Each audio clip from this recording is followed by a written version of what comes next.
Okay, great. Well, thank you very much.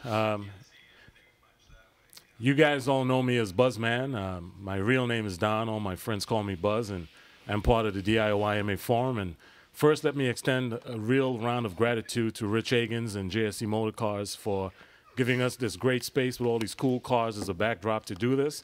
The purpose of this really is to bring together this august group of industry experts who have lived this industry and do it from a passionate standpoint, a personal standpoint, and a business standpoint, to hopefully share with the rest of the people here and the people who are going to see this on tape some insight into what it takes to deliver a sound quality vehicle and some of the issues that the industry is experiencing at this point as it goes through a real change in this digital age that we live in. So what I'm going to do is have everyone on this panel introduce themselves and tell a little bit about what they do and their experience, and then we'll go to some of the topics of discussion. And then at the end, we'll open it up for some questions from the audience, and hopefully we have enough time left on the tape. Okay?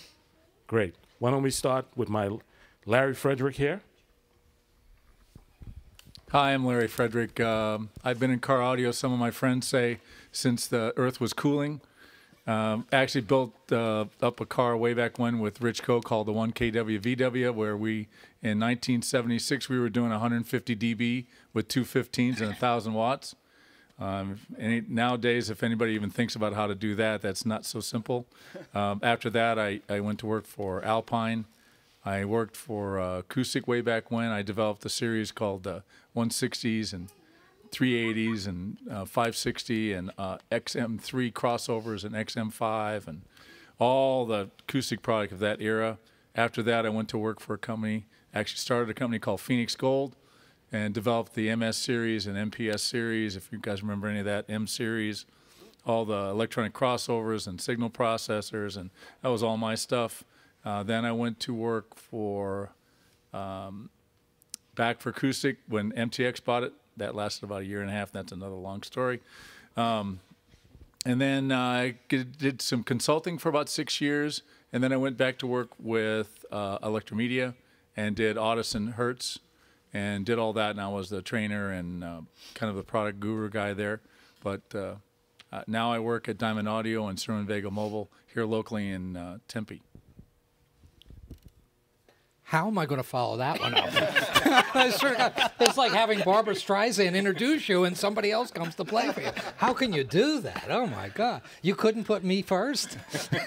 My name is, I don't know if any of you remember me, Earl Zalsmer. I've been into car audio for many, many years. I had the 1994, maybe you remember it, the red BMW, the one with the speakers and the fenders and the things that rose up. Great hobby. I did it for many years. For me right now, I have been retired for 16 years and living in Scottsdale, Arizona, but have very fond memories of car audio. It was a great time of my life. Okay? See, now that would have been easier to follow. Well, still one of the best-sounding cars that ever has been absolutely. Wait, don't miss that. Wait, what did you say? One of the best-sounding cars of all time. I agree with you. Yes. I'm Todd Ramsey.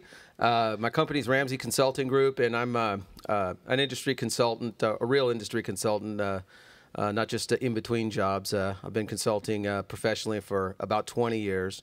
Prior to that, I was a shop owner, worked for a manufacturer. I've worked with sales reps in the field, so I've kind of seen the full range of things in the industry. But my specialty and the areas that I focus on are training and education and technical documentation. So some of that wraps into our guys that are installing in retail, and we kind of try and help to educate them of new techniques and you know, things that provide successful outcomes.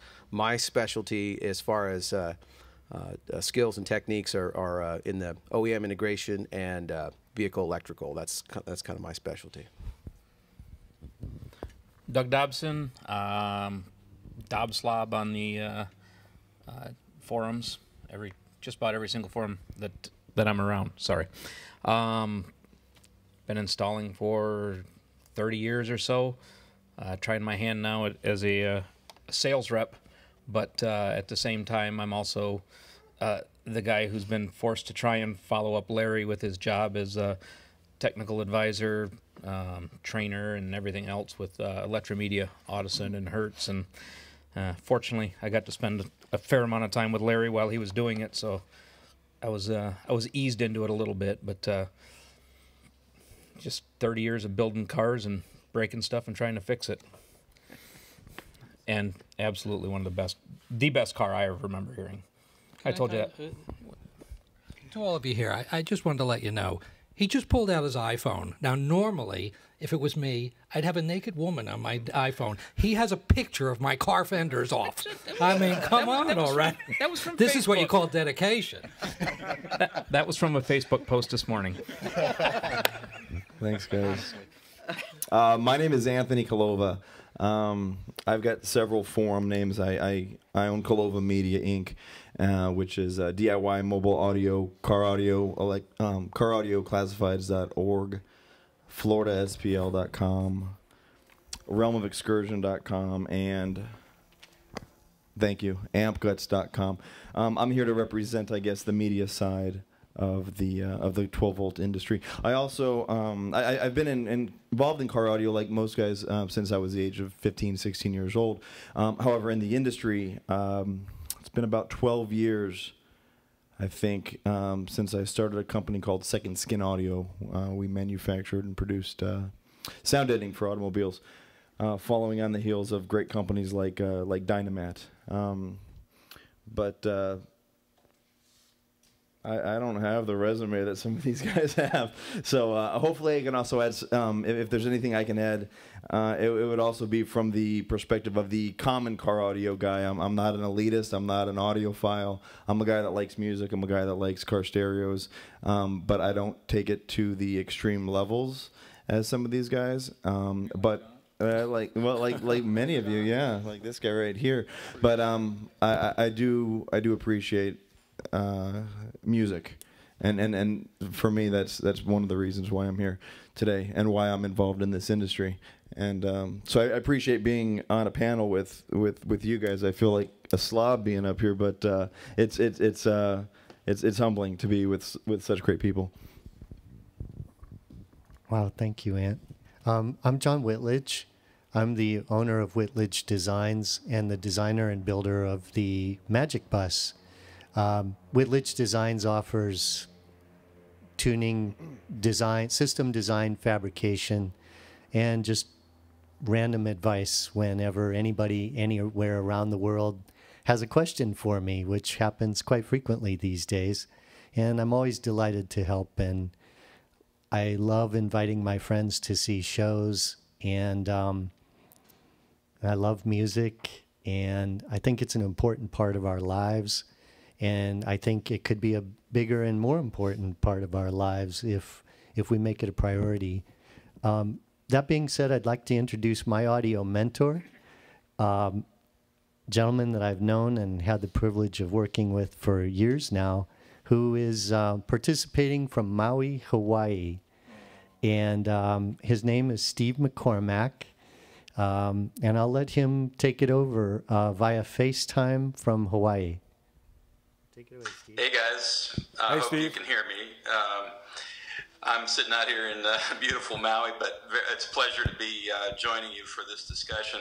I come at this, of course, from a different perspective. I've been involved in high-end home audio going back into the 70s, where I got my start in sales, and then wound up getting involved in equipment design, and ultimately became a designer myself, and started a company called the Mod Squad back in the early 80s, and then that evolved into McCormick Audio, which lasted up through the early 2000s. Now I'm running a small business of my own, SMC Audio, doing more dedicated custom sorts of things.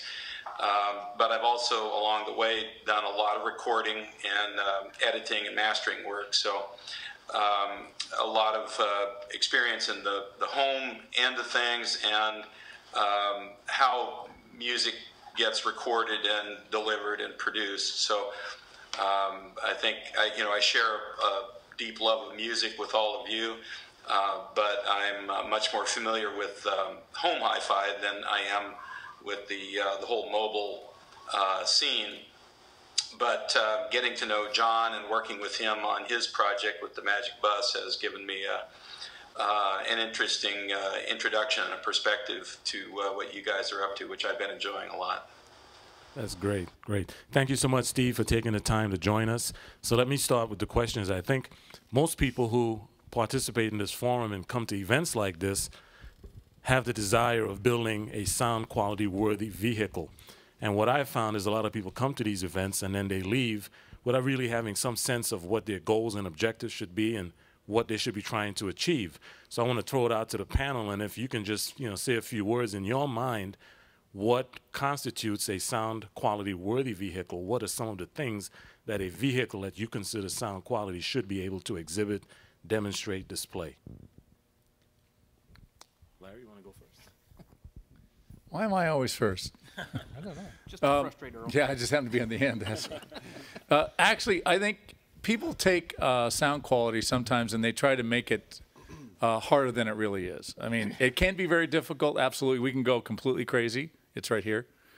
Or we can do pretty normal things. For example, my daughter's car, she has a Mustang, and she's got a lot of power in it, but there's 5 speakers in the car total. 2 6.5s, 2 tweeters, and a 12-inch woofer. That's it. And 1 power amp, a big 5-channel, and a pretty exotic DSP processor. But that's it. It's very simple, very clean, and the car sounds absolutely amazing with not a whole bunch of stuff in it. Now, yeah, we can get crazier, but I think the whole issue is if you're going to make a sound quality car, the first thing is it needs to sound semi-realistic. Now, that's a whole nother issue that's very difficult to do. But, I mean, sound smooth, sound articulate, clean, image, focus. Typically today when we do cars, there are lots of good equipment out there. Everybody here either deals with high quality equipment, and we can make a car have good bass, good mids, and good highs, but at the end of the day when you get done, it's a left and right car. Typically it doesn't focus, doesn't have a big stage, and it doesn't image. And that's because cars are way tougher than home. The environment is very difficult, very difficult. So you have a whole bunch of other issues that you have to deal with. So I'm going to pass this on because I can talk for hours about this. Okay, so what constitutes a good car?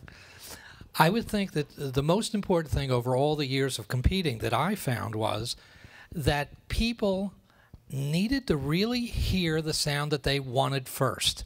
I was lucky that I was always an audiophile at a younger age, so when I came into car audio, I already knew the sound I wanted. I liked a British sound, from England. I mostly had electrostatics from England and cone speakers, so I knew what my goal was.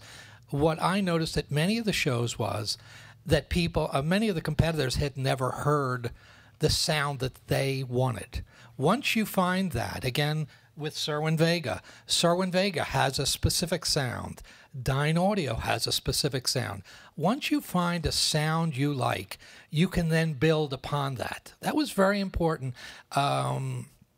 If any of you remember, I always had a lot of people in my car, and many people said, that was the sound I liked. Or certain people said, I wanted this, but I'd never heard it before. You have to have a goal to get to. You have to say, you can't just say, I'm going to build a big car with a lot of speakers and do this. You have to say, that's the sound I want to achieve. Now you have to go get it. And it ends up that, I learned off of other cars too, and many people off of mine. Believe it or not, I mean, it's 10 years. How many years since my car? 18 years? I don't know. Is it really that many? It is the craziest things. I get calls. Has it been that long? Oh, my God. 94 to 04 I still get calls. I mean, this is no lie. My wife will tell you.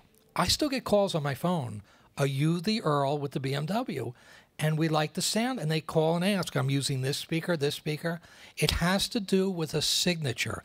Once you do that, you can build a system. You can put it together, and you will be very happy. And then all of a sudden, it's your system.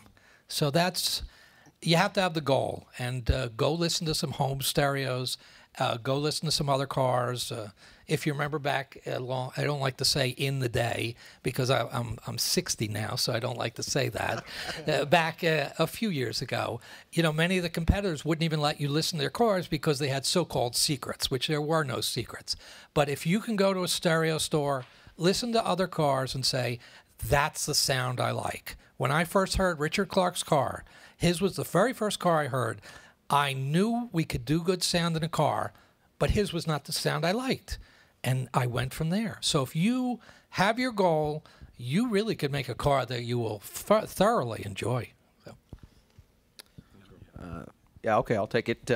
So from my perspective, what makes a good sounding car? What makes, what are some of the criteria?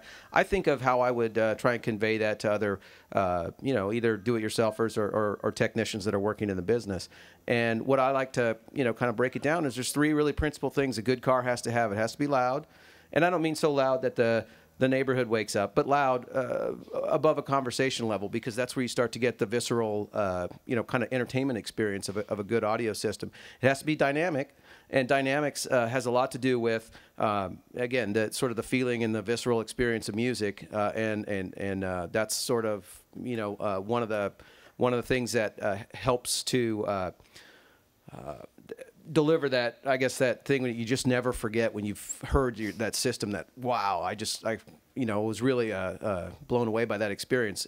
So loud, dynamic, and the third is balanced. You have to have a really good balance of frequency response. You can't have a lot of peaks and dips and just things all over the place. And of course, it doesn't have to be exactly one frequency response plot or FFT plot, but it just overall has to be relatively balanced so that the system can reproduce a good balance of 20 to 20K.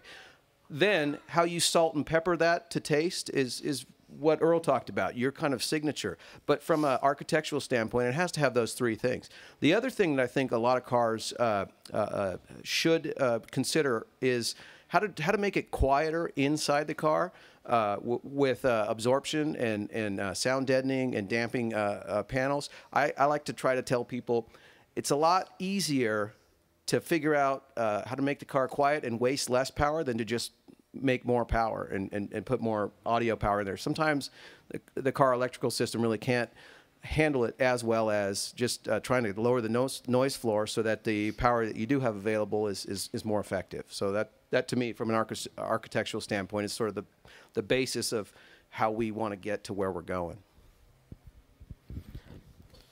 As a starting point, to me, your car's just got to be enjoyable to you. Now, that will upset a lot of people because everybody hears things slightly differently. So, the idea of getting it based on what a live performance sounds like is a huge thing and one of the major goals of any competition organization. Go to a concert and don't go see Tool and expect that's what your stereo is going to sound like in your car, because that's nothing but amplified. I mean, you want to hear violins and cellos, and even if you don't listen to it every day, if your system can reproduce that experience, then it'll have the ability to reproduce whatever it is you're listening to in a similar manner. And preparation for the sound is probably the biggest thing, as he was finishing up with. Control the area. I mean, you can control where you put the speakers for the most part. You can control the vibrations, the materials that are used inside the vehicle. It doesn't have to be super crazy in any way. Just some very, very basic understandings of sound and how things work, and putting together and playing and enjoying. I wouldn't be in this for the money. I mean, you're in car audio because you have fun with it.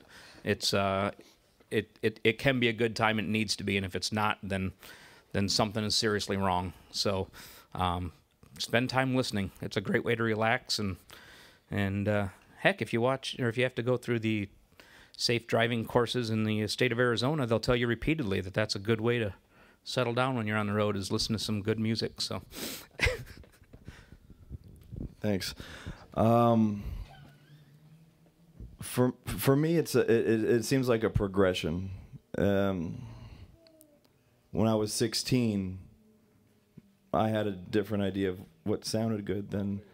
Yeah, right. I mean, most guys get involved in car audio because of subwoofers, and for me it was subs and cruising Metro Center or cruising Tempe or chicks. Like there's a connection between girls and bass that is non-existent. That's a nice car. Lamborghini 640 just pulled up. Okay, so. Yeah, there's this non-existent connection between bass and girls that I thought that I had to achieve, and I tried to build that. So what's easier for me right now is to look at where I was and look at where I am and see a progression. So I could start off with some subwoofers, and then I can obviously all the things that you need, but over time my music changed, my taste in music changed, my taste in sound changed. Auditioning, like what Earl said, auditioning other people's cars, it really helped influence what I wanted to hear, and I had something to shoot for. But at this point in my life, it's easier for me to explain what sound quality is not rather than what it is, because I've heard so many cars that are not sound quality. When the bass overpowers the sound system, when the trunk rattles at all. I know a lot of guys desire that, but when you have, okay, now this is not sound related, but when you have wires exposed, to me that's not sound quality. I know that's fabrication and that's install technique and that's sloppiness, but for me there's a certain requirement that goes into SQ, and I prefer a car that has, that looks as factory as possible. But sound quality is not having distortion or muddiness between the bass guitar and the bass drum. It's being able to identify. It's not having a muddied sound stage. It's not waking up the neighbors at 2 a.m. That to me, that is not sound quality. And so it's the further away I can get from that 16-year-old that created those horrible sound systems, the more I know I'm going towards the right path, and the more I'm able to dial it in. And I've had the unique experience of seeing younger people getting involved with sound quality and actually saying, wow, I never knew that a car could sound as good as my father's home theater system. And it really can. It can, and under the right circumstances. Look at what John has created, and that's what I like to shoot for. So actually, hearing the Magic Bus is one of it is the best vehicle I've ever heard. And so when you were talking, Earl, I had never put that together. That creating finding that signature, and that right there to me is, and I've been doing this for a little while. I'm not an expert, but I continue to learn. So being open to what sound quality is a way for me to improve upon sound quality, because I can continue to redefine things as time goes on. So, man, for me, it's again, I'll go back to music. The better the music sounds, the better the sound system is. That's pretty much it. Hey, Don, was your question directed more at toward the car or toward just the enjoyment or concept of sound quality? What? I think the question really has a number of elements to it. One is the goal of a sound quality system to have the most accurate reproduction of the recorded form, or is it to have the most enjoyment? I mean, I think there are two camps, if you will. Yeah. And there are people who say, if it's recorded, I want it to have my system reproduce that recording as accurately as possible, and that allows me to find the best recordings of the music that I enjoy the most, so I enjoy my system more. I think that's really, the kind of tenet that this question, opens up as well. So it actually wasn't directed at, what do you think about when you choose your car, or... But that might be. I mean, Okay. you might choose a platform so that you can achieve the objectives of getting a sound quality. The day with Iasca cars in the 90s, guys bought cars specifically because it was easier to put a sound system in it and make it sound good. Yeah. Because when you did a 93 Ford Mustang convertible, it was really tough to make it sound good. So Yeah. we would always tell the consumer, the competitor, why did you pick this car? Well, I had that car. I go, you should have sold that car Yeah. and bought a car you could actually build. You know what I mean? And that's why a lot of people use the same cars. I mean, at that period of time, they were all using very similar, like Acuras and things like that, because you could make it sound pretty good really easy. Yeah. I have another, John, has to do with it. Talk about specific cars. You know, when I bought the BMW, you know, each car, there were certain cars that sounded horrible to me. And no matter what you did to them, imagine this. I'm sitting there carrying around a 13-inch woofer going to car dealers to buy a new car. Okay? I mean, seriously. No, seriously. I went to the Audi dealer. I said, do you mind if I sit here? And I'm sitting there with the woofer at the kick panel. So it really depends. There are many people that a truck fits their piece, you know, and certain cars that have certain parameters. It's really, you have to do it for what you want to achieve. Again, if you want a big bass, you want a car with a big trunk with certain things. If you want high quality, for me, I wanted those kick panels because I knew a little bit of what I wanted. The Grand National was great for horns, and that was a great car. Everything's designed. And again, if you're going to do a competition car, there were people that had Buicks in my class, and they were very good to work with. Yep. You know, so you have to, you know, you get the car for what you want. For example, when I made my car, I never had one. I mean, I know this is going to shock everybody when I say it. I never had one consideration for Iasca of sound quality. I designed that car for enjoyment, just like you said you want to enjoy a car. Same thing here. It has to do. There were some people that made cars for competition, but once they left the competition, they would sit in the garage. I wanted to listen and enjoy the car. John likes to, you know, enjoy. You like to enjoy.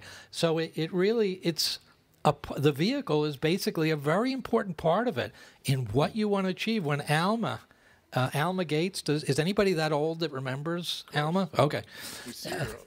Do you? Okay, I didn't know. You know, with Alma, she wanted the SPL, and she pulled up with that big truck. That was her. She wasn't going to go for a regular car. So, you know, get a car that you enjoy to drive, that you look and say you could fit in a system that is for your specific needs, and you will be very happy. You really will.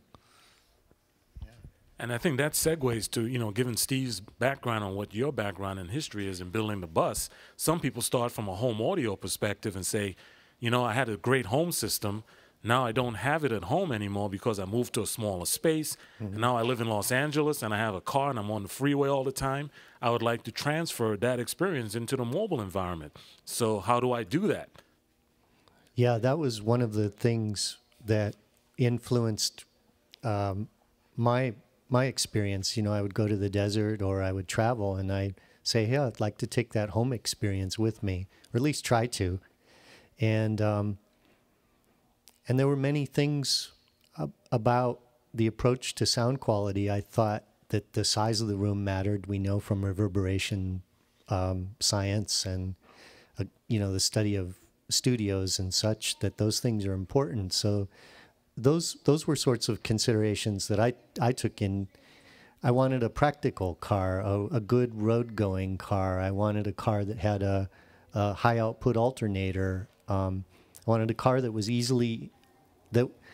that was a good blank canvas that could interface with my goals. You know, some of the OEM systems now are complicated, and sometimes they operate as an obstacle to an upgrade too. And I think the bus is one of those cases where it's a rather sophisticated sort of tractor, basically, and the audio system was not an integral part of some of the more sophisticated electronics. So it made it easy. And but things like, I knew the audio system would be heavy, so I chose a car with a heavier chassis, more capability. So those were some of the things. And taking the home audio experience and applying it to the mobile audio experience. And that's why, you know, I went to Steve McCormack, because of, you know, I could hopefully benefit from his vast experience And I'm going to turn it over to Steve and see if he has any thoughts on this matter from the home perspective. Steve, have you been able to hear the discussion completely thus far, or has FaceTime let us? No, it's been working quite well. I've been actually able to follow just about everything. All right, Oh, cool. that's great. Cool. Great. So I'm going to hold the microphone up, and hopefully you can give us some of your thoughts on, you know, the enjoyment of music and cars and translating, you know, the home experience to the car and things like that. Okay? Okay, well, I'm not sure how practical the Magic Bus is, but it sure made a hell of a good platform to install a high-performance sound system in. There's been a lot of really good information put out here about sound quality in cars. I don't really think I can add much to that, but one of the things that I heard said and that I want to reinforce is the notion of the difference between what we might refer to as accuracy and what people look for in terms of enjoyment. And I think it's important to not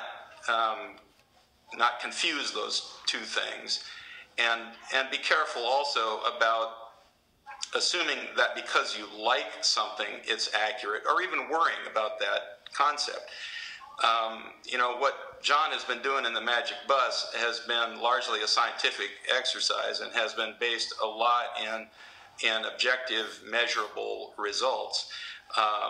And he's shooting for a form of accuracy that I think is sets a pretty high bar and is tough to come by. And the results are tremendous, but I don't think that most people should worry about how those apply to what they hear in their car systems. I mean, what you really want to do is shoot for something that you enjoy. And Earl made a very good point about formulating an opinion about what it is you like, you know, what's important to you. And when you hear something that you respond to really strongly, that really, you know, gets the hairs standing up on the back of your neck because it sounds so good, then you need to, you know, think about what elements went into making that possible and how you can translate that into your own setup. Obviously, a car environment is completely different than a typical home situation, and you know, there's a whole set of rules that we go by for getting good sound in a room, in a home. It's you know, there's a whole set of issues and problems associated with that are necessarily different than what you deal with in a car. But at the end of the day, you're trying to put together something that gives you a sense of lifelike performance and really involves you in the music. So the goals are similar, at least in that regard. So I think that's about what I have to add. Great, terrific. I think, you know, this is a good segue, you know, considering we have so many representatives on the manufacturer side. Considering this goal of an SQ vehicle, the size of the market, is there any real support for this kind of effort on the part of manufacturers, given the economics of running the kind of business that you have? Actually, I think there still is. Unfortunately, it's getting smaller and smaller, no matter what we think. Car audio in the 90s, if anybody was there during that period of time, versus car audio now, from a retail standpoint, has changed drastically. I think it's unfortunate it's become a commodity. It's not what it used to be, where people really were fanatical about sound quality. And I think the issue now is with retailers is that you can have the product, but we don't have the guys to sell it. Because unfortunately, a lot of these retailers are clerks. So there's nobody selling it. You know what I mean? Unless you're a hardcore hobbyist looking for it, there's nobody actually. And there are a few dealers. There's the Micahs and Sona's Car Audio. There's Jeremy Carlson out of Extreme Performance in Florida. I mean, there are dealers around the country that are really good. Benchmark in Seattle that really try to strive to make good. But it's shrinking and shrinking and shrinking. And unfortunately, manufacturers look at that and say, "Hey, I mean, we have a smaller crowd to sell to. What are we doing?" I mean, you can look at Alpine F1 status and things like that. I mean, even from my standpoint, I'm a manufacturer. They've already tooled all this stuff up. Why would you stop building it if you've already tooled it? Just keep building it. I mean, you know, even though you're not going to sell tons of it, just keep building. But they just stopped building it completely. So, I mean, it all depends. What you're going to see is it's going to be smaller companies like Morel, Dyne Audio, Hertz, people like that are going to spearhead that market of higher end car audio. It isn't going to be the Alpines and the Sonys and the Kenwoods and stuff, people like that. It's just not going to be, just because of the dollars and cents. You know what I mean? I think there can be absolutely no doubt that there's market for it. 5.5, 6 years ago, the first Bit 1 came in the country. You, Todd, and I sat there and smoked it. Got it to work. It's been wildly popular. $1,000 processor. In days when people are thinking that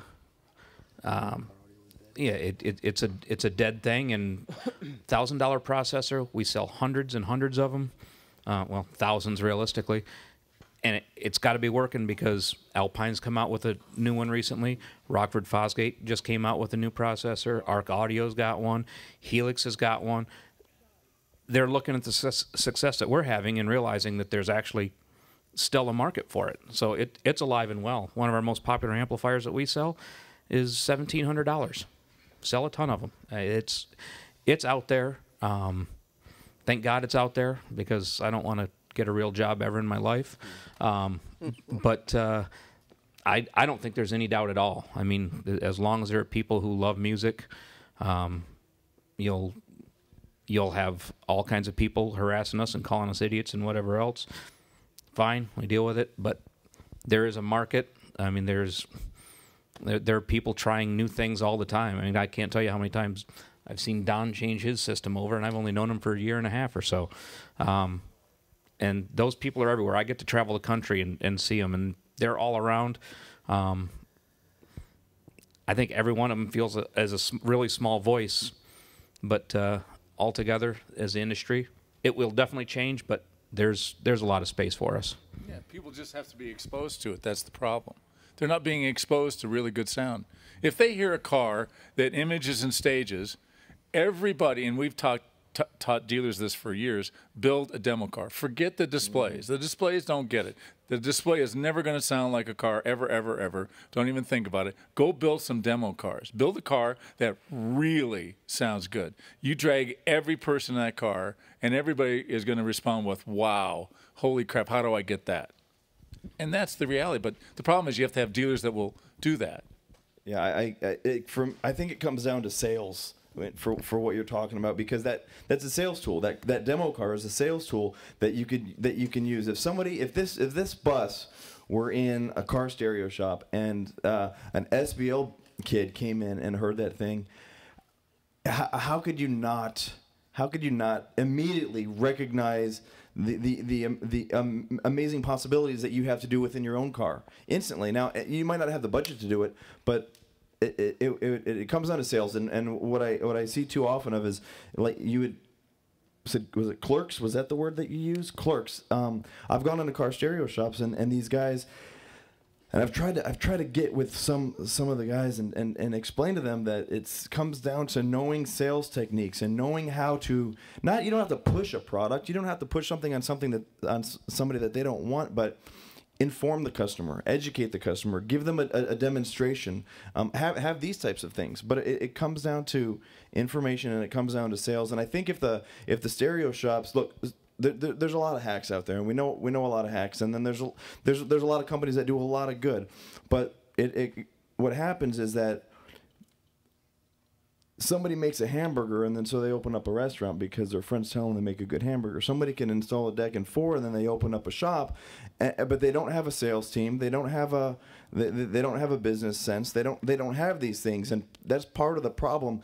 But it's also part of the awesomeness about car audio is that it's so easy to get into and so easy to get emotionally attached to and so easy to do yourself and to expand from there to become a professional installer that we can all do it. We don't have to have college degrees to do what we love and to become good at what we love. But it does take a certain skill set. You do. But not everybody has to. And we can get involved and produce good stuff. But at some point it gets away from, there's a separation between the enthusiasm for the hobby and the marketing and the business side, and there's a line that needs to be gray. There needs to be some gray area so that the enthusiast could step into that gray area and meet the customer halfway, inform them, and bond with them on their level, because otherwise it's like two things colliding, and it won't work. So I think if we could have a if I could, I don't want to point fingers, but I mean, if we could have a get together with all the shops in the world and have some sort of union that got together and taught these techniques to inform the customer, I think that's like the grassroots effort where it would start. And from there, the manufacturers would see a reason to invest more, because obviously the demand is there, so then the supply would come with it. Without the demand, the manufacturer has little incentive to invest in tooling or to invest in new technology. Now we have a lot of crazy technology that's coming out. I had made a joke earlier about Casey starting his car with his phone, but I mean, we're not far away from that. Can we do that? Can we start a car with a phone right now? Yeah. Yeah. See, so like that stuff's going, but it's other industries that are coming into our segment that are doing it. It's Apple, or it's these application developers. It's not us doing it. So I think maybe also looking towards other industries for some guidance might be a good way to do it. Okay, I'd like to share a success story, and in defense of some of the bad rap that retail car audio shops might be getting. This is a great success story for, in fact, Steve over in Maui. I encourage you to go visit this guy. It's Derek Pace at Certified Sounds. He's over in Wailuku on the other side of the island from you, but on your way to the airport or nearby there. And Derek's a small retailer. He's a 3-person staff, himself and 2 others.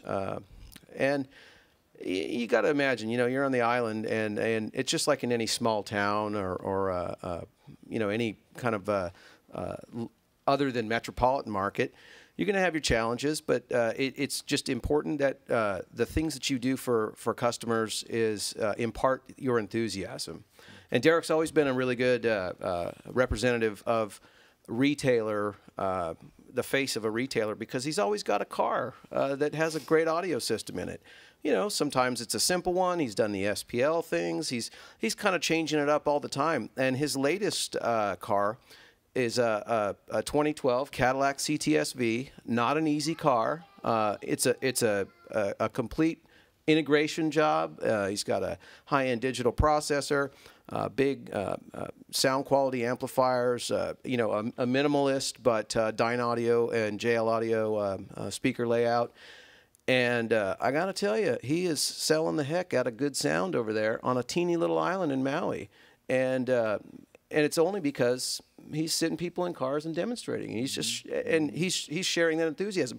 He's giving people an experience to hear things that they've never heard before. And if you don't show it, you can't sell it. And so from the time we built this car last year in April, and I was there for 2 weeks and helped him build it, and he finished up some cosmetic stuff, but it wasn't a 2-year project or this big old Taj Mahal thing. It has to be accessible, and it has to be something that's realistic. And I think for a lot of retailers, my suggestion to them is, if it's going to be economically viable for you, you have to look at it, how can it be economically viable for your customers? What can you do in a couple of days for a nice upgrade, for the basis of a good sound system?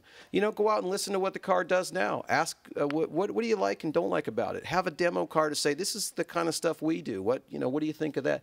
And get a conversation started. If things are economically viable, it really begins with putting butts in seats and giving people an experience, I think. I just want to follow up on that, Todd, because is there a conflict where the focus is on aesthetics as compared to sound? Because a lot of the retailers you go to, they want to put you in a car and show you the trunk and all of the trimmings and all the fancy chrome work, et cetera, and some customers may not want that, as compared to having great sound. And then you sit in the car and say, wow, it sure looks good, but it doesn't sound very good. Is there a conflict there? And then the other thing to follow up on, guys, is I had one retailer tell me this: I'm not doing a lot of sound quality cars because I'm finding my customers are spending all their time in their cars on their phones, not listening to music. How do you bridge that issue? Wow, there's a whole lot of stuff there. I think the issue with cosmetics versus sound quality is a pretty big issue because Doug teaches in a couple of classes where they teach fabrication, how to build cooler looking cars. So these guys get all wound up on building really cool stuff, which is important. I mean, being able to fabricate in a quickly and efficient manner and making it look good is really good. But what I see out in the field is that these guys, they can fabricate, but they can't hear. I mean, they just can't hear. It's I don't understand, and they don't know basic audio, which is really more scary. So when they have issues from an audio standpoint, they can't fix it because they don't understand what's going on. I mean, I got tons of stories I can tell you about all this, where guys spend days and days and days working on cars and having issues where we're sitting there going, get a scope, get a scope, get a scope, hook it up, and go look at this thing. And after a week, I finally call them and say, well, so what was the solution? He goes, oh, it was the head unit clipping. I finally hooked the scope up. So I said, so you spent a week working on this car, 2 guys, 150 hours, and all it took was 5 minutes with a scope and you figured it out. Really? You know? And I mean, it gets back to, first of all, we got to get these guys what Earl was talking about. They need a reference point. They need to know what something sounds like. Get some really good speakers so you know what stuff's supposed to sound like, and show people what that does. In your store, if your display doesn't sound good, build some speakers up. I've done tons of designs for Hertz speakers to build like transmission line, 6.5 with a tweeter, and blow people away with how much bass comes out of this thing. And that gets a whole conversation going, hey, this is what your car can sound like. They go, well, you built this fancy speaker, blah, blah, blah, blah. And I go, guys, it's MDF, okay? Really? It's not like I spent a year building this thing. But guys can throw $2,000 speakers in a car in 15 minutes, and that's okay. Really? You know, the sound deadening and all the other stuff. So I think we've seen it over the years, the Fishman, and, you know, they build great-looking cars that sound really bad. You know what I mean? And Fishman will be the first guy to tell you that he doesn't know what it's supposed to sound like, but, man, he can build. You know what I mean? And we see that stuff. You know, I wanted to add another thing. Also, I think salesmanship has a lot to do with this, like you were saying. I don't think I've ever seen any of the car shops when you go in that you know, like we were saying, everybody wants something different. You know, some people like to have all that equipment out. Some don't like it. Some like the boom. Some like this. It almost needs to be pushed. Look, you know, you can go to another shop. We're going to give you a loud sound or whatever. But with me, I got to listen to you. And you and I are going to work on a system. It's going to be for you. Okay? That means this sound is, I'm going to play some things. You tell me what you like. And it gets to a point where it's hard for the customer to say no because you're saying, wait a minute, I designed the sound. It's my sound. And that trunk, let me make you a few sketches. Yeah, I like that. No, I like this over there. All of a sudden, it's hard for a customer, it's hard for their ego to say, wait a minute, I designed the trunk with this guy, and I think it looks beautiful. I heard the sound. I like this, but I don't like this. How do I say no? Because I'm saying no to my own design. So it really has to do with a lot of salesmanship. It really does. No question about it. It's a funny thing. You know, I'm into headphones now. When I have headphones, some people like over ears, some like other things. I have headphones that have custom design, were made specifically for me. I could not tell the guy I didn't like it. I couldn't. I have Ultimate Ears, but I also have another set. You cannot tell the guy from Ultimate Ears, no, I don't want to buy that because I would look really bad. I just designed what I wanted, and I'm saying that I don't like my own design. So you almost have a catch-22 for your own customer. So it comes down to sales. It really does. I have some thoughts on, you know. Okay, John, you give it to us. Okay. You know, I came to the industry, the mobile audio industry, as an outsider, sort of from the home perspective, and it really there are certain ways that things are done that are also different than my industrial experience. The way projects are approached, the way things are represented, and what I saw in the marketplace is this downward spiral, and it starts first with maybe the company makes a great product and then it doesn't sell. And then why doesn't it sell? Is it because the consumer can't recognize that it was a good product, or maybe the price point was too high for the consumer? But the end result is it didn't sell, and then the manufacturer thinks, well, I'm not going to do that anymore. That didn't result in high margin and high sales. And I come at it from, I think I come at it, and I'm not saying this is a definite viewpoint, but I think it's really important to expand the market by getting new audiophiles, introducing people to music, to good sound, and getting them to realize that music is not something to be commoditized.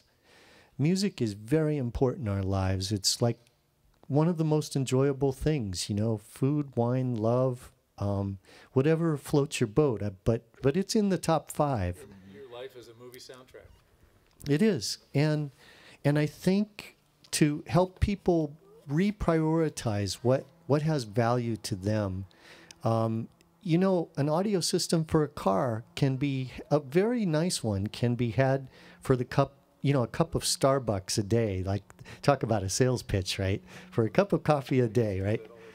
But it's really true. You can really get a system that will, and for 2 cups of coffee a day, you can. If you live to be 200 years old.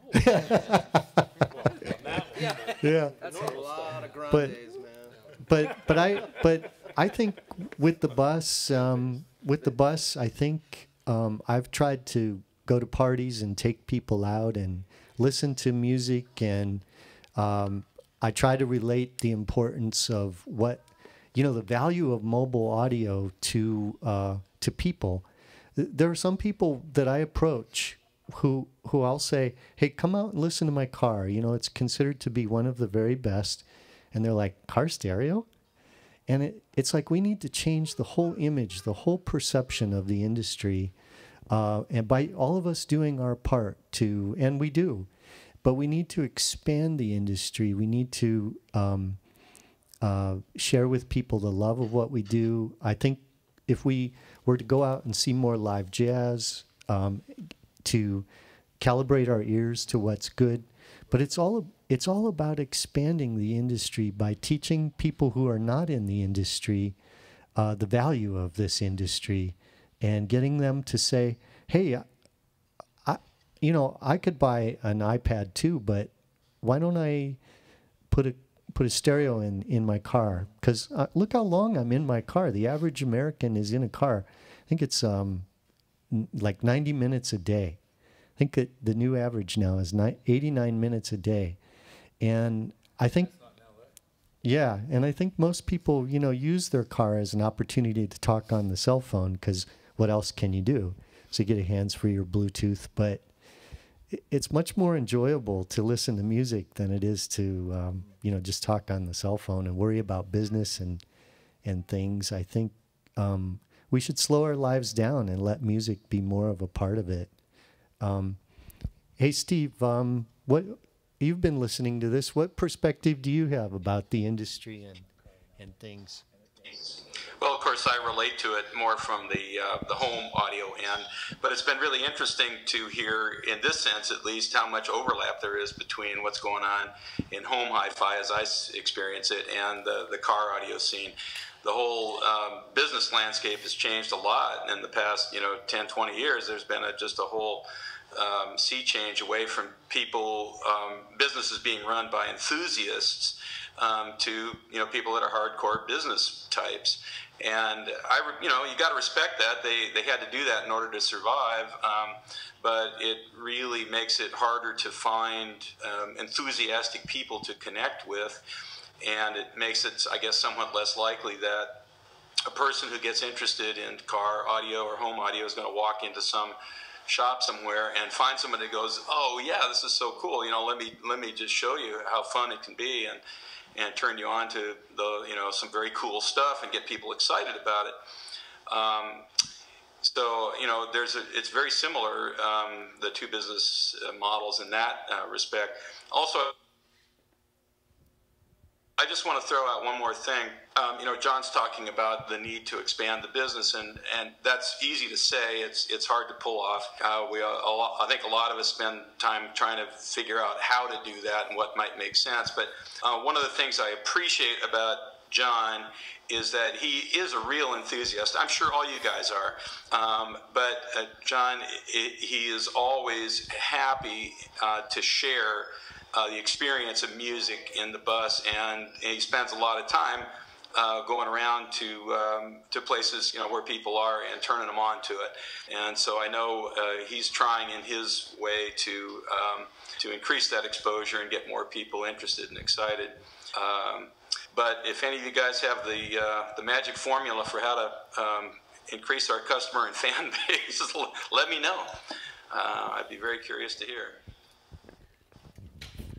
You know, I want to follow this up. I got to tell you a story from many years ago. If many of you remember, when you heard my car, it always sounded very good, and I played music that nobody ever knew about. And everybody kept asking me, where did that music came from? Until one day I said, okay, enough of hiding this stuff. And I ended up getting it from Maple Shade Music. Well, this has to do with a lot of audio shops that I all of a sudden opened up, and I gave the names of the label, and then I convinced Pierre, the owner of Maple Shade, to come to one of our shows. And I got to tell you, it was very important, because you found out that a lot of the shop owners actually love jazz, love great music, but the labels that were out here had really crappy music. It ended up that Maple Shade was selling more CDs to people in car audio than all of the regular audios combined. He said, when I would go to one of your shows, I sell more there than I do at the CES. Well, it ended up during those times when there was enthusiasts that the car owner places, the car shops, were demoing with Maple Shade recordings. And they were selling. I would get calls all the time from people. They said, I'm down here in Dallas. You know what, Earl? I heard your car. I bought those Maple Shades. You can't believe the people. It makes my regular system sound good. And it has to do what you said. You know, have a car there, and feed it good material, make it a good sound. And boy, I just kept getting thanks, and I would get emails, say, thank you, Earl, you know, and I like it. And Pierre would call me. He'd call me every once in a while and say, Earl, your car audio people, they order one of every one of my CDs. They just order it as a package. And he says, I never had this at home. And he says, I get calls from them just like you do, and they say, thank you, because of your music, you helped me sell this specific system and this. And Pierre would say, I don't know how to react. He says, I'm a home audio guy. But, you know, so it is important to have a demo vehicle, good music. Maple Shade can do that. Many other labels can. But let people hear it. And once they hear it, you know, they may say that all of a sudden, yes, I didn't realize a car could do that. So that's important. Do you have a point, Anthony? You know, yeah, everybody's saying such good things. I've had like fleeting moments of brilliance that I won't be able to just spew out in 30 seconds. So I'll just reiterate something that Todd said. You touched on it and you just kept going, but I picked out something that seemed like a major point to me, and that was that it's easy to sell something you're passionate about. His guy in Hawaii has, you know, a system that was installed in under a week. We spent about 10 days. Okay, you didn't spend 20 grand on it though, probably, right? It's not cheap, but it's not a cheap system, but it's achievable, and it's proportional in its value and its you know, its experience with, you know, that car. It's a $70,000 car, so it's proportional, and you know, if you scale that down to a different type of car with, you know, maybe a little more modest budget, that you can still deliver a very similar experience. Yeah, and when people get in it, he's enthusiastic about the car, right? He's very enthusiastic. And so that enthusiasm translates to the customer. They pick up on it, and for me, I know it's easy for me to sell something that, and I'm not talking about selling a product, but maybe an idea. If I'm trying to convince somebody of something that, you know, a political agenda or some sort of belief I have, it's easy for me to sell it to them and to get them to understand it the way I understand it when I believe in it. If I'm BSing them and I'm just trying to come at them and sell them an item and get them to give me their money, they're going to pick up on that. So if they have a demo car in the shop that they believe in, that they built, that's solid, that they're passionate about, products that they're passionate about supporting because the customer service from the manufacturer, because they're, you know, enthusiastic about their products and they have passion about what they're making and they know it's coming from a good source and they're doing good in the world, that snowball effect comes to me, comes to the customer, and then that customer is going to be like, I got this at Little John's Audio, and you got to go down there and check this guy. It's gonna continue. It's when you get guys that are no longer passionate about car audio, and it's I got to go to the shop again, and I got this install, and the sales aren't really what they want, and my wife wants this new ring, and this is going on, and I got the, you know, they it turns into business, and some guys just shouldn't be in business, and some guys should be, but if the way I think about it is if you're going to have a car stereo shop and you're not that guy that's passionate about it, find a damn passionate sales guy and have somebody represent your company that has passion and then let him sell those items for you, because it's no longer selling, it's sharing. Let's enjoy this together. I get off on people like enjoying the same things that I enjoy. If I can give you that, like I like going to the gym, and not everybody does, but if I can help a guy lose 100 pounds or something in a year, that is amazing to me. I love doing that type of stuff, and I'm not trying to sell him a diet plan. I'm not trying to be his personal trainer, but if I could be part of his journey and I could be part of that, it's the same thing, man. We're in it together, and then the customer feels that vibe, and I think it's a lot easier for them to get on board. And then there's that emotional connection where if somebody, I think it was Earl that was saying, if you get somebody that's like your headphones, your custom headphones, how are they going to say no to this? If you have somebody that you see believes in something, but really believes in it with all that they are, they're going to pick up on that, and you can convince them to believe as well just by letting your enthusiasm show. It's going to be damn hard for them to break that emotional connection, and it's going to be hard for you not to get the sale. Right. You know, several people have touched on the need to grow the market, and there are a couple of ways in which, you know, attempts have been made. You have the competition scene, and then you have obviously the local retailer who you've talked about how he can infuse enthusiasm in his customer. Are there things on the competition side, for example, that might make more sense rather than marketing to the people who are already in the industry, but to bring people in to hear what great cars sound like? I mean, are there other ideas like that may make sense to explore so that we can help grow that market and bring in the uninitiated, if you will? Well, as somebody who was around the competition scenes, mostly as an industry guy, spectator, not really as a competitor for very often, I did find that, that format of sitting around all day, I judged a lot of shows. Larry and I could, and Doug too, we judged a lot of shows where it just, it's just the whole process sometimes can be like a little bit difficult. And you want to, as a judge, you want to approach everybody's car with the same amount of excited, attitude to, hey, I want to see what you did and learn, But I think what's, as far as the competition format, and that's great. But I think what's when you're talking about preaching to the choir and all the same kind of, it's kind of the same group all the time. I think I'm looking around at that now and how the competition scene is, and I'm looking at faces in those audiences, and I don't see the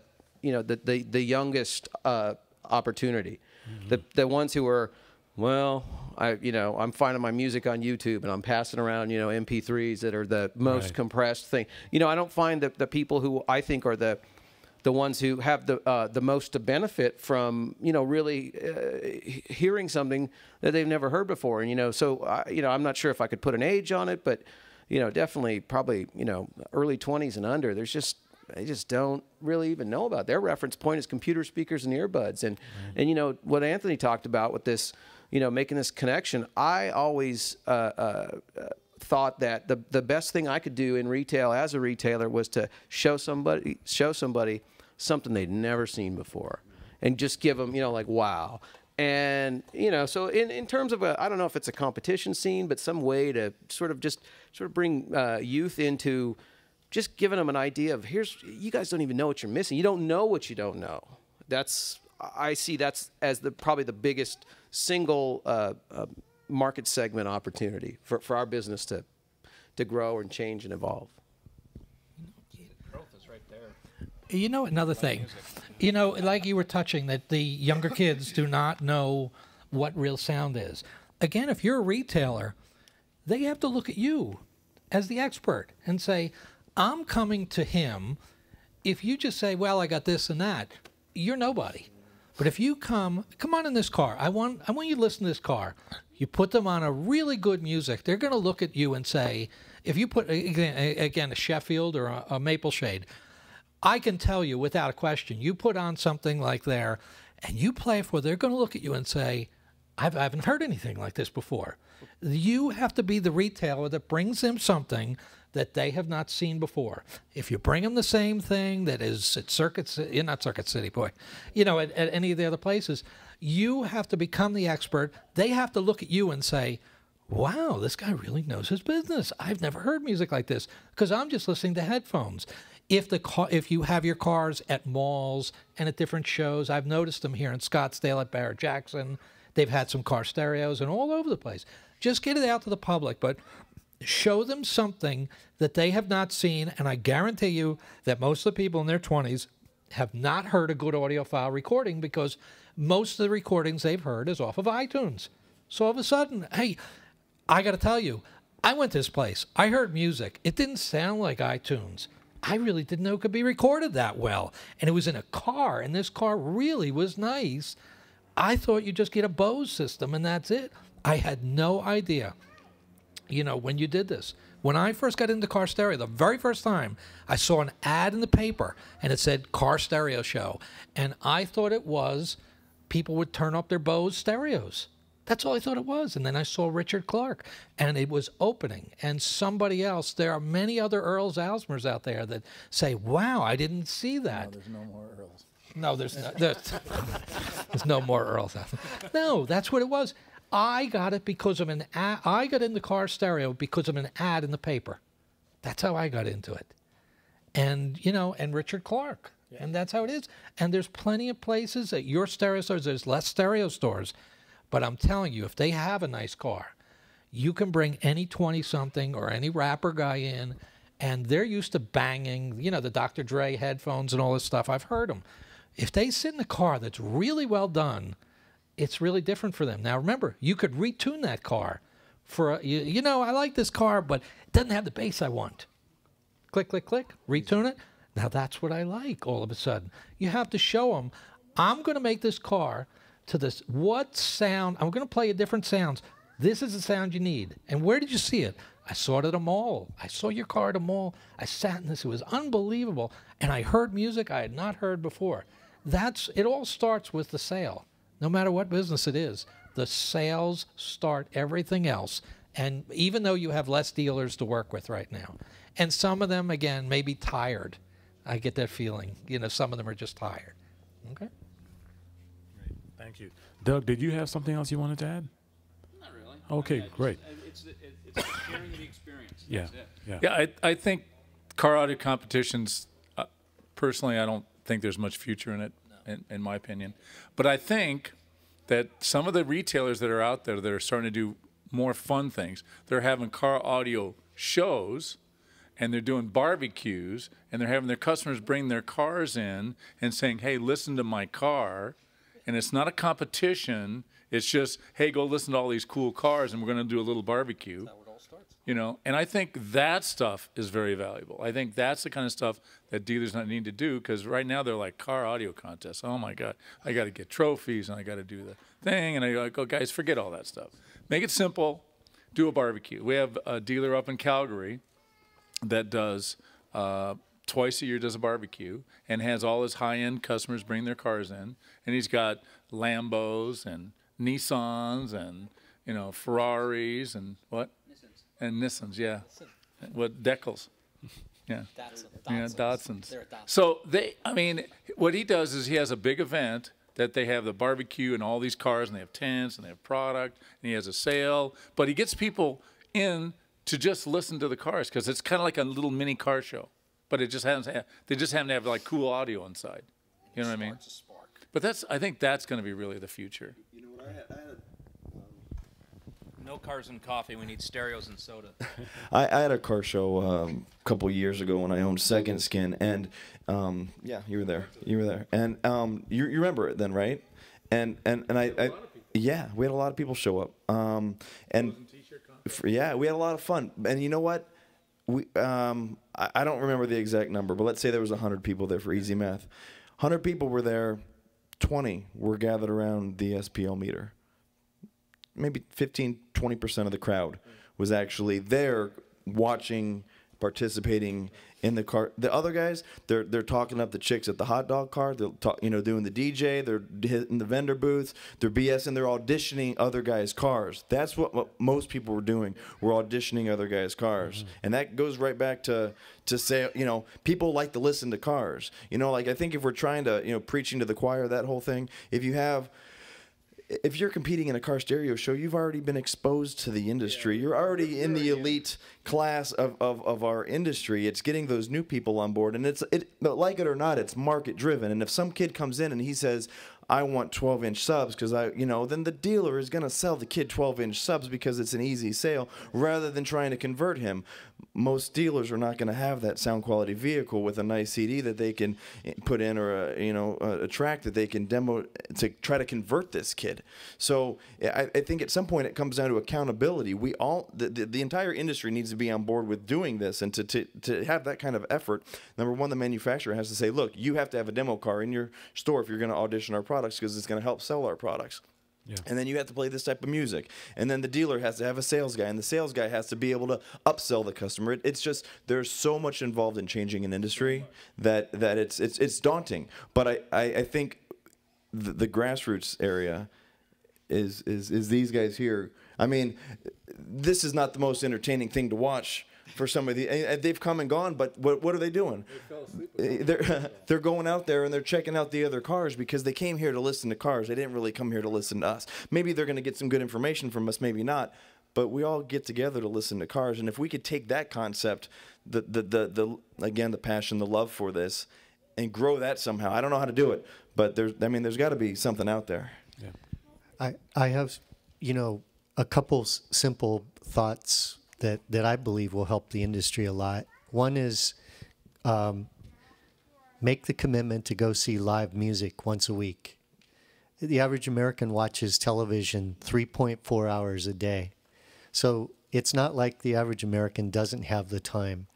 If you made the commitment, in San Diego, Anthology closed, the jazz club. It was a very successful jazz club. The jazz radio station here closed. Yeah, seeing that just breaks my heart to know that the customer base for the enjoyment, it starts with the musicians. We have to support the local musicians because they play for the famous musicians. Plain and simple. I mean, the autographs in my bus are a mix of local and famous musicians, and they all know each other, and they all try to find their way with their special talent in the industry, and we have to be supporting them. When we support them, then they're at their creative best. And then what we have to do as audiophiles, we're already, addicted to this hobby. What we have to do is get other people addicted. So if you have a friend, just get one. If one person gets a friend, right, you've doubled the industry, and you'll achieve exponential growth. So make the commitment to go see live music once a week. And if you're an enthusiast, get a friend into it and just make that commitment. Todd is always dragging us to see Carvin Jones. And he's a local blues guy. And he plays here probably 6 months out of the year, and then he travels all over the world. And whenever he's in, Todd's like emailing, texting, okay, guys, let's go. We're going to go see Carvin.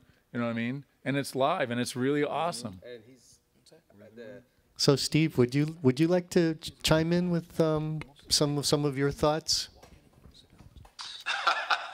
I'm just enjoying listening to everybody, cover their thoughts. There are a lot of interesting parallels with what you guys are talking about and what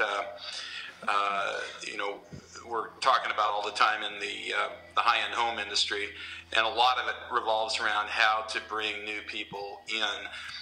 Programs in schools, outreach stuff to try to get people to come to shows and be exposed to more of this hobby that we all enjoy. And if they're properly exposed, we hope to get a lot more people interested in. But the key seems to be with young people, and it can be tricky to reach those folks. It's the iPod generation phenomenon. They're exactly downloading their music and listening on earbuds, and they're not especially interested in high-end home audio, and not necessarily in high-performance car audio as well. But those are the people we got to reach and show them that there's value in this, and hopefully get their interest peaked to the point where they want to dive in and have something like this for themselves. There's no magic bullet to figure this out or bring these people in, unless you can somehow get schools involved, and I have no idea how to do that. I mean, that's just throwing that idea out there. When I was going to school, probably as you guys were, a lot of the colleges had student areas that had music set up. They had cool audio systems that were playing nice music, and I remember really being taken by that. But I don't think that sort of thing exists much anymore, at least not as it did then. Everybody's in their own world with their own personal portable system. So how do you get them to come out from under the earbuds and listen to a good car, good home audio, and say, yeah, that's cool, I want that. If you can figure that out, then that's the key to making our business really grow. This is right up your alley. I was at a real high-end audio shop in Massachusetts, and they sold high-end home audio and they sold high-end car audio. And in there, when I went in, they had these kiosks that were kind of like these speakers. They had headphones on it. They had like 10 of them. And I'm like, wow. And they had, $40 headphones and $1,000 headphones. And I'm like, wow, that's really, and they had like 12 of them. I'm like, wow, that's really amazing. He goes, oh man, this changed our business. I go, what? And he goes, having these headphones changed our business completely. Because what happens is the kids come in and they've got headphones and everybody breaks their headphones. And they go, hey, and they have them all powered up, and they go listen to the headphones. So they go listen to headphones, and they go try the $1,000 headphones. And they play the $1,000 headphones, and they're like, holy crap, these are unbelievable. Oh, whoa, wow, I never heard stuff like that. Doesn't sound like your little iTunes, your little Apple ones, does it? No. Well, I can't afford $1,000. What do you got for $500? And all of a sudden, they get him into like really good headphones, and then the guy goes and listens to the headphones for a while. And then all of a sudden he's like, hey, my music doesn't sound that great. So they go and say, you need to get some, Maple Shade, you need to get Sheffield, get some of these recorded. And then they hear that and they're like, wow, this is unbelievable. Now they go, hey, how can I change the word home audio, car audio, make those systems better? Because I want them to sound like my headphones. He goes, man, we're selling so much home audio now because of that, and car audio, because now after they have really good headphones, they're like, man, I need my car to sound like this. Well, it's a little more difficult. Headphones are a lot easier than doing it in a car. But we can get really close, and let me show you how.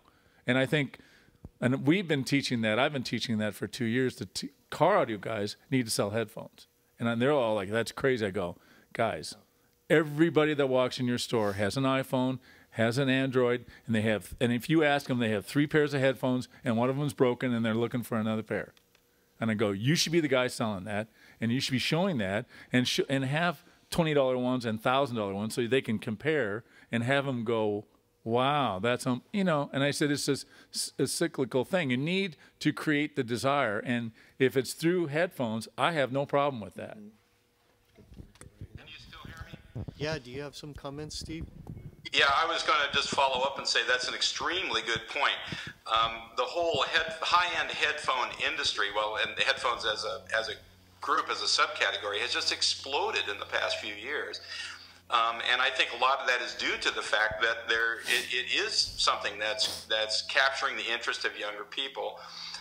It's been an interest for audiophiles for a long, long time, but now the iPod, group is, as you say, they're saying, well, I wear headphones all the time anyway. Let me try out these cool-looking ones or more expensive ones. And it's a real eye-opener and an ear-opener for those folks. And if that's what it takes to get them interested in higher quality sound, that's fantastic. You want to hear the numbers? So, It's 70, go ahead. 70 I'll give you a little bit of a number. That now, because I'm very much into headphones now, this would be fabulous for car audio people. Because, again, right now in 2012, everybody thought that headphones, everybody uses their iPod. But as you know, Bauer & Wilkins, they're all coming out. Martin Logan now has headphones. All the major brands have it.